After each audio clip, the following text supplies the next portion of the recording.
Czy powiesz prawdę? Powiem ci przynajmniej wszystko, co wiem. Przedstaw się. Artyom Jarosławski. Data urodzenia. 10 czerwca 96 roku. Miasto urodzenia.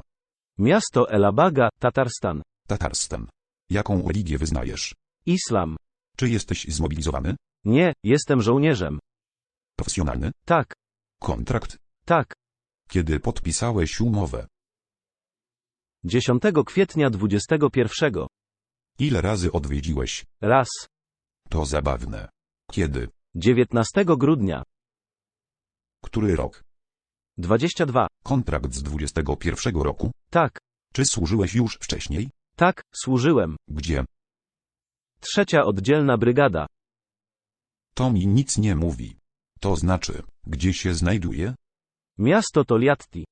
Kim stałeś się w swoim zawodzie wojskowym? Kucharz na statku. Jak liczna jest załoga tych trałowców? 51. 51. Ile zabrano z waszego statku? Z naszego statku zabrano 3 osoby. Kto jeszcze został zabrany? Kucharz. Zabrali mnie, lidera zespołu. A kto jest trzeci? Jeśli się nie mylę, to jest Combat Part 2, to już z uzbrojenia statku. Jak to się stało? Porozmawiajmy o twoim statku. Daleko popłynąłeś? W pobliżu. Czy nie do tego służy? Jest nowy, zbudowany i odebrany przez nas w fabryce. Kiedy został uruchomiony? Flaga została podniesiona około 3 miesięcy temu. Jestem zaskoczony, że Rosja wciąż produkuje statki. Tak to jest. Ile jest takich statków? Wiem tylko o jednym, na którym służyłem. Gdzie służyłeś wcześniej? Przeszkolony i przydzielony do innych statków. Jak to się stało, że zostałeś odesłany z nowego statku? Wysłany na wojnę? Tak. Nie wiem, był telegram, że potrzebni są ludzie. I, jak rozumiem, kilka osób z każdego statku zostało wybranych losowo. Zostaliśmy zebrani i wysłani. Ponownie przeszkolony w ciągu 2 tygodni od szefa. Od kucharza do strzelca. Ile razy strzelałeś? Raz przy drzwiach. Dlaczego strzelałeś do drzwi? Bo się bałam, siedząc w piwnicy. A wcześniej? Wcześniej nie strzelałem. Strzelali do nas. A podczas treningu? Strzelaliśmy podczas treningów. Wiele razy dziennie. Dużo. Tak. Mówię ci, zostałeś zamieniony w żołnierza sił specjalnych. I myślałeś, że to nasz żołnierz stoi za drzwiami? Nie, strzelałem bardziej dla hałasu, żeby nas nie szturmowano. Czy możesz nam pokrótce opowiedzieć o tym, jak zostałeś schwytany? Przed bitwą zostałem nieoficjalnie mianowany na dowódcę oddziału. W związku z tym, że nie było żadnych formalności, zostałem dowódcą oddziału warunkowo, ponieważ jeden człowiek był nieobecny. Czy zależy to tylko od rangi? Mam stopień marynarza. Czy cały twój pluton składał się z profesjonalistów takich jak ty? Byli to głównie marynarze okrętowi. Jaki wniosek można wyciągnąć, gdy marynarze są wysyłani jako mięso do piechoty szturmowej? Brak profesjonalnej armii. Tak. Mówią, że to tutaj kończą. Gdzie? Tutaj. Cóż, tak, kończysz się szybciej niż możesz zostać zrekrutowany. Potem czekaliśmy na rozkaz, czekaliśmy na sprzęt, który miał wyjechać do Daczy. Sprzęt przyjechał, pojechaliśmy do wsi Egorowka, rozładowaliśmy się w pobliżu szkoły z rzeczami, które spakowaliśmy ze sobą, aby udać się na linię frontu z jedzeniem. Rozkazano nam zostawić plecaki w tej szkole, po czym mieliśmy przesiąść się do transporterów opancerzonych i nimi udać się do Daczy w Ugledarze. Po tym, jak mieliśmy się tam okopać, musieli nam dostarczyć te rzeczy z jedzeniem, ciepłymi ubraniami, śpiworami, żeby jakoś przetrwać. Nie poszliśmy na pozycje, na których mieliśmy być, ale poszliśmy dalej. Dlaczego? Zostali otoczeni. Najwyraźniej kierowcy byli niedoinformowani. Czy trafiłeś w złe miejsce? Z tego co zrozumiałem, musieliśmy dojechać jeszcze przed tymi Daczy, przed lasem, który oddziela Daczę od drogi. Rozumiem. Musieli zdobyć przyczółek w tym zalesionym obszarze, aby kompania spadochroniarzy mogła kontynuować atak.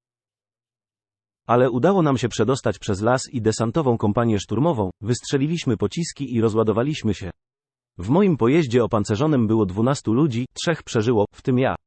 Pozostali zginęli lub zostali ranni. A co z transportem? Zostałem postrzelony w nogę tuż przy transporterze opancerzonym, ale jemu nic się nie stało. Odszedł? Odjechał, zostało nas 3, a przed nami jechał inny transporter opancerzony, zostało ich 9 z 12. Około 13 osób. Jeden z moich towarzyszy został przejechany przez transporter opancerzony. noga? Tak, noga. Około. Posuwaliśmy się powoli, a wroga w ogóle nie było widać.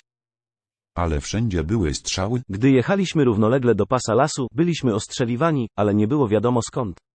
Zwłaszcza, że byłem ranny, położyłem się na transporterze opancerzonym i odjechaliśmy. Kiedy dotarliśmy na miejsce, zeskoczyłem, byłem zestresowany i nie zwracałem uwagi na ranę. Zebraliśmy się, przeczekaliśmy ostrzał, przeleciał nad nami quadcopter i powoli ruszyliśmy naprzód. W pierwszym domu, który zobaczyliśmy, zajęliśmy garaż, weszliśmy do środka i przez 5 dni, jeśli mogę tak powiedzieć, trzymaliśmy się ziemi. Właściwie to nie wyszliśmy stamtąd, baliśmy się podnieść głowę, bo słyszeliśmy dookoła, że jesteśmy otoczeni, byliśmy ostrzeliwani przez 5 dni. Z tego, co słychać, doszło nawet do pojedynku czołgów, jakby między naszym a waszym czołgiem. Nasz dom znajdował się po środku, co oznaczało, że pociski uderzały w dom zarówno z naszej, jak i z waszej strony. A twoje dowództwo? Rozmawialiśmy przez telefon, wzywając na siebie ogień, ponieważ czołg był blisko. Udało się? Nie, nasza artyleria nie trafiła w cel. To dobrze, bo przeżyłeś. Tak. Z drugiej strony, to źle, bo przeżyłeś.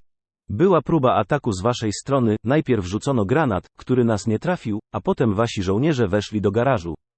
Mój towarzysz wyciągnął zawleczkę granatu i wahał się, czy go rzucić, czy nie. Zastanawiał się, czy w ogóle powinien to zrobić, więc w końcu rzucił go pod nogi w naszym pokoju, gdzie wszyscy byliśmy. Cóż, z tego co rozumiem, próbował zakryć granat sobą. To właśnie widziałem. On nie żyje. Tak, on nie żyje. Co jadłeś i piłeś? Przecięliśmy plastikowe rury grzewcze i piliśmy z nich wodę. Mieliśmy 1 paczkę herbatników na całą 12 i może puszkę gulaszu. Prawie nic nie jedliśmy. Jak się poddałeś? A może zostałeś schwytany? Znowu rzucono granat i usłyszeliśmy, co nam powiedziano, Marines, 155. Brygada, nasi, mniej więcej te słowa. Odpowiedzieliśmy, że jesteśmy Marines, również ze 155. Brygady. Kazali nam ostrożnie wyjść. Miałem poważne wątpliwości, czy to nasi żołnierze, ale wyszliśmy. Wtedy zobaczyłem waszych chłopaków w zupełnie innych mundurach. To ma sens. Tak. Ilu ich było? Słuchałem akcentu, było ich od 12 do 15. Ile was jest? 12. A połowa rannych? Tak, z powodu granatu. Tak, bez jedzenia, w zimnie. Tak. Nie miałeś amunicji? Nie. Cóż, oszukali cię. Zostaliśmy oszukani. Słyszałem historię od kilku chłopaków, że powiedziano im dokładnie to samo. Mieliście bardzo dobry wywiad, wiedzieli, kto tam jest, ilu jest ludzi, czy mamy amunicję. Komunikowaliśmy się za pomocą zwykłych chińskich radiotelefonów, które kupiliśmy za własne pieniądze na targu w Wolnowakha. Bez szyfrowania? Bez. Baofeng. Tak. Zdajesz sobie sprawę, że wszyscy cię słyszeli. Ale nie mieliśmy innego wyboru. Co powiedziano ci w radiu? Obiecali pomoc, a potem już słyszeliśmy, jak są atakowani, i zdaliśmy sobie sprawę, że to już nie ma sensu. Dlaczego się nie poddałeś? Uległem propagandzie. Co mówiła propaganda? Że nie bierze się jeńców, a jeśli już, to torturuje się ich, nagrywa na wideo i wysyła rodzicom. Co wiesz z własnego doświadczenia? Z osobistego doświadczenia było zupełnie inaczej. Jak? Kiedy zostaliśmy wzięci do niewoli, nawet nas nie pobito. Nikt nie był bity. Szkoda. Powiedzieli, że wszyscy przeżyją i tak się stało. To, co powiedziałem, nie było wezwaniem do działania, to był żart. Byłeś karmiony? Nie mieli za dużo jedzenia, więc dali nam wodę i papierosy. Najbardziej zaskoczyło mnie to, że wszyscy byli zwykłymi żołnierzami lub zmobilizowanymi Ukraińcami. Nie było najemników, o których nam mówiono. Nie mamy najemników. Mamy bataliony ochotnicze z obcokrajowcami, którzy służą na podstawie kontraktu i podlegają sztabowi generalnemu naszych sił zbrojnych. To nie są najemnicy, to ochotnicy. Czy rozumiesz różnicę między najemnikiem a ochotnikiem? Tak. Macie Wagnerów, którzy są czystymi najemnikami, a najemnictwo jest zakazane w waszym kraju. Ale macie coś w rodzaju państwa w państwie. Tak, skończyliście w niewoli, a potem przyszedł zły lekarz i wyleczył was wszystkich. Tak, zostaliśmy ewakuowani ze strefy działań wojennych. Dlaczego tu jesteś? Jeśli jest rozkaz, należy go wykonać. Nakaz karny? Nie wiem. Wykonać, a następnie zakwestionować? Nie trzeba go wykonywać. Dlaczego więc to robisz?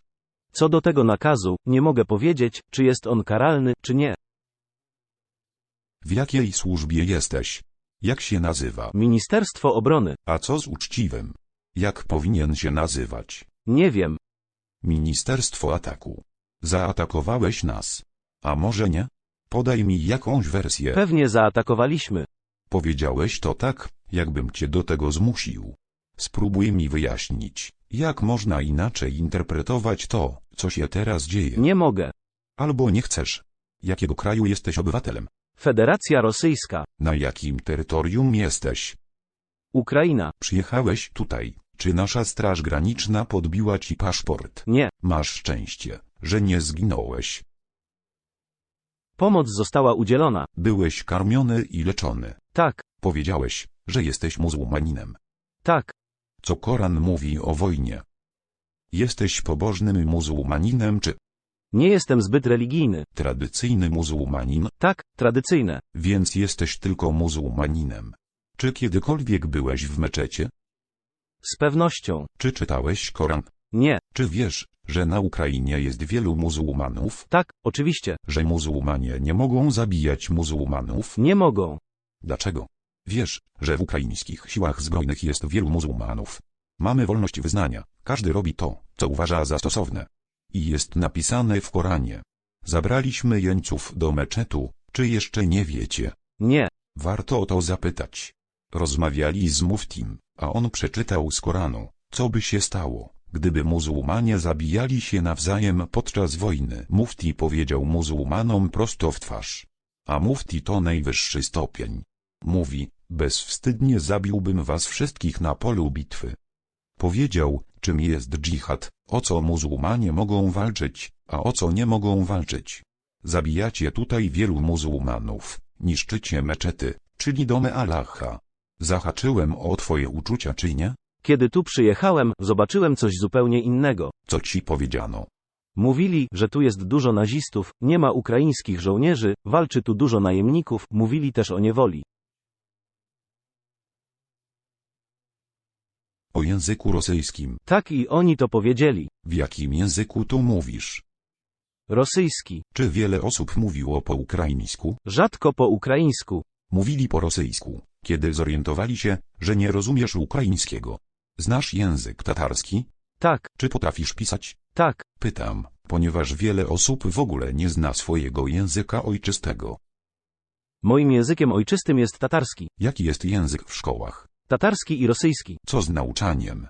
Są gimnazja, w których uczą tylko po tatarsku, w zwykłych szkołach uczą po rosyjsku. Dlaczego? Republika Samary. Są ludzie, którzy znają tylko swój język ojczysty. Dlaczego wszystkie szkoły nie uczą po tatarsku zamiast po rosyjsku? Ponieważ jest to wielonarodowa republika i kraj. Nie sądzisz, że wymazują narodowość? Myślę, że nie, wszystko jest w porządku. Jak Tatarstan znalazł się w Związku Radzieckim? Nie wiem tego.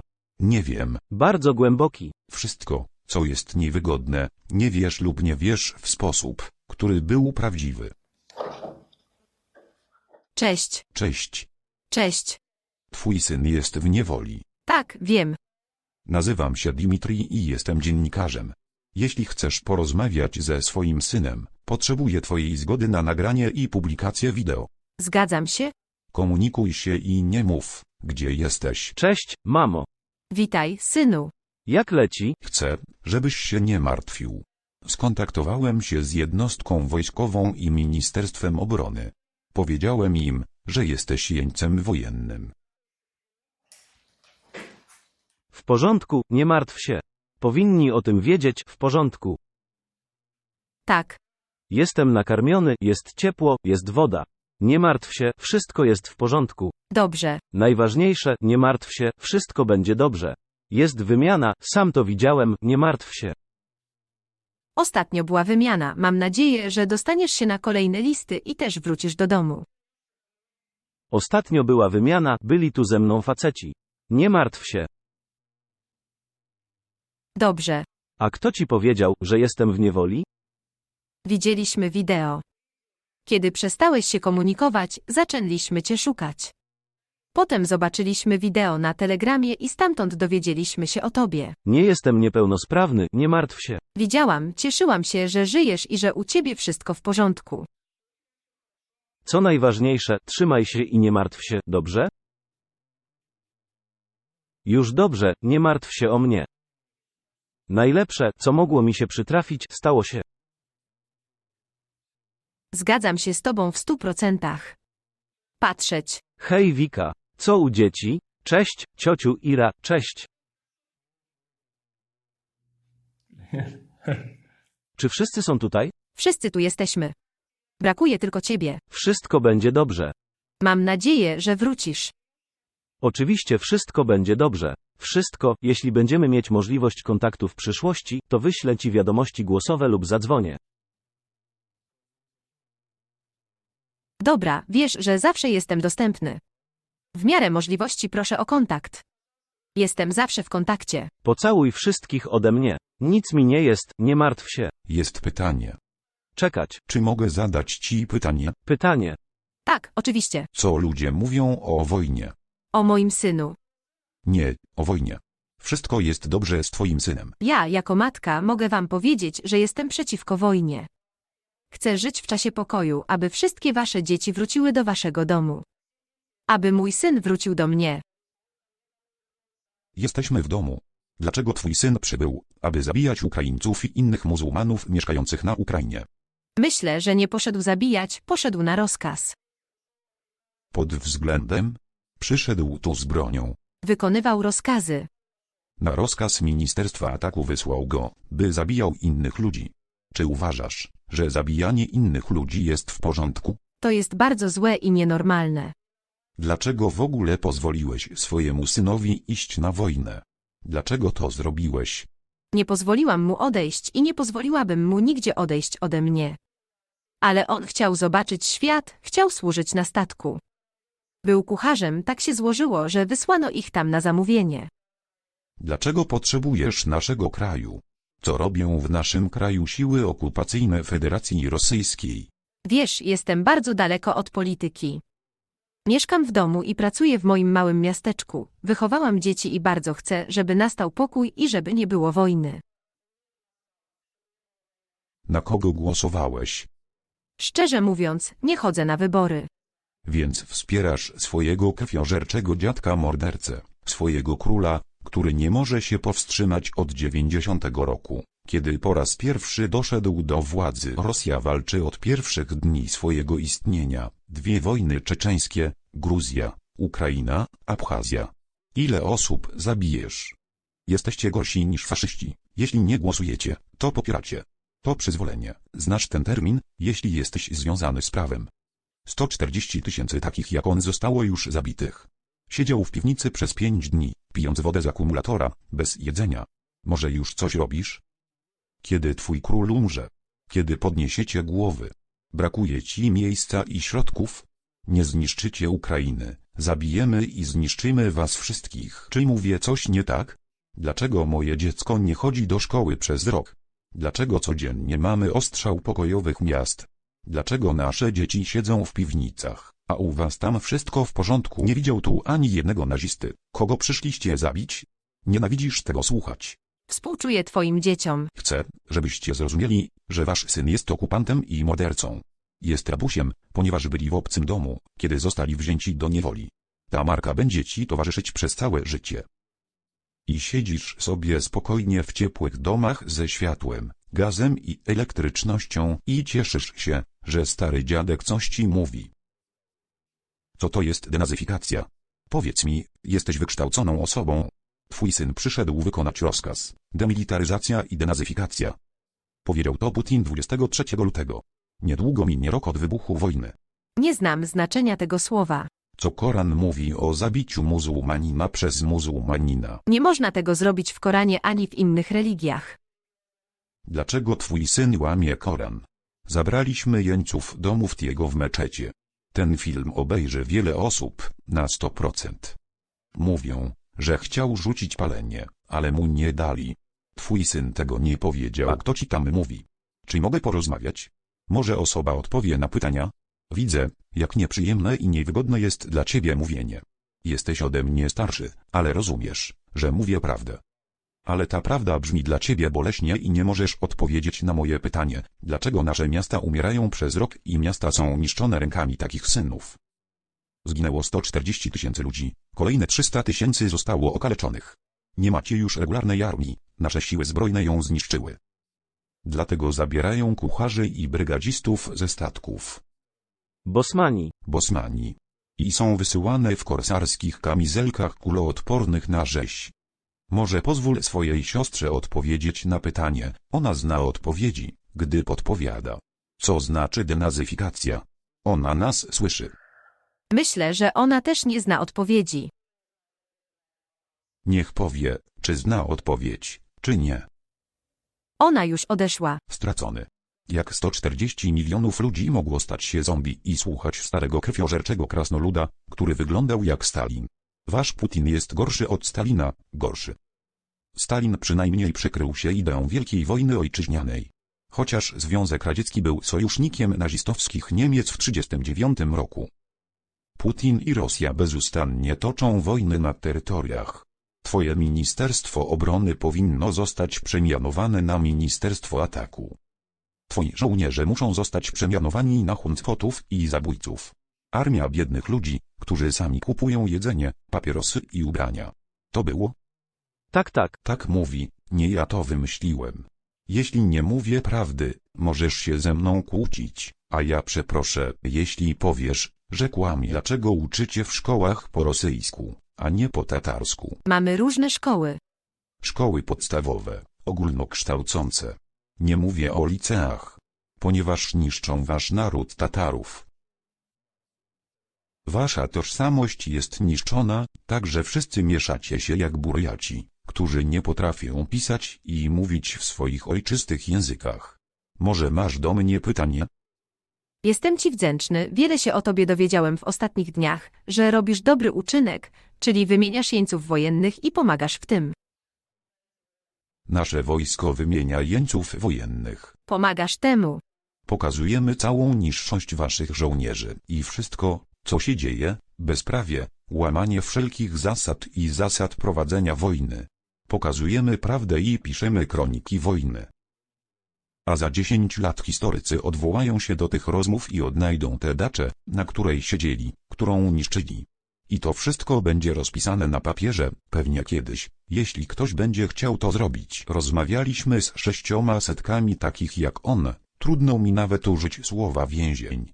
Z terrorystami. I nikt nie potrafi odpowiedzieć na pytanie, po co przyjechał tu zabijać Ukraińców?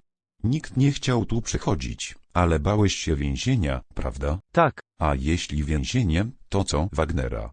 Wagner. Krąg. Jeśli nie chcesz zrobić tego w prosty sposób, pójdziesz do więzienia. Ale nadal będziesz mięsem i umrzesz. Albo martwy, albo okaleczony, albo schwytany. Dobry kraj? Polecam poczytać w wolnej chwili. Dziś sobota, a jutro niedziela. Obejrzyjcie 10 wywiadów na naszym kanale. Myślę, że dowiecie się wielu ciekawych rzeczy. Mamo, nie martw się, dobrze? Dzięki. Wrócę i pocałuję was wszystkich. Do widzenia. Przepraszam za nagłą wiadomość. Wszystko w porządku, nie martw się. Całuję cię, pa. Pocałować cię. Do widzenia. Czy macie do mnie jakieś pytania? Nie, nie ma pytań. Trudna rozmowa? Normalnie widziałam moją matkę, nie przypominała siebie. Widzę, że mówiła do ciebie w jeden sposób, ale do mnie w inny sposób. Zgodnie z tradycją jeniec wojenny zwraca się z apelem do rodaków w języku tatarskim. Powiedz im, musisz tu iść, czy nie, czy wziąć ciepłe ubrania. Ponieważ nie znam języka tatarskiego, nie wiem, co możesz powiedzieć, ale nasi subskrybenci na pewno przetłumaczą to później. Jeśli powiesz coś, czego nie można powiedzieć, będziesz o tym wiedział. Rozumiesz, o czym mówię? Po prostu to zrozum, nie ma w tym nic dobrego, nic dla siebie nie zyskasz, tylko stracisz i zrobisz wiele złych rzeczy.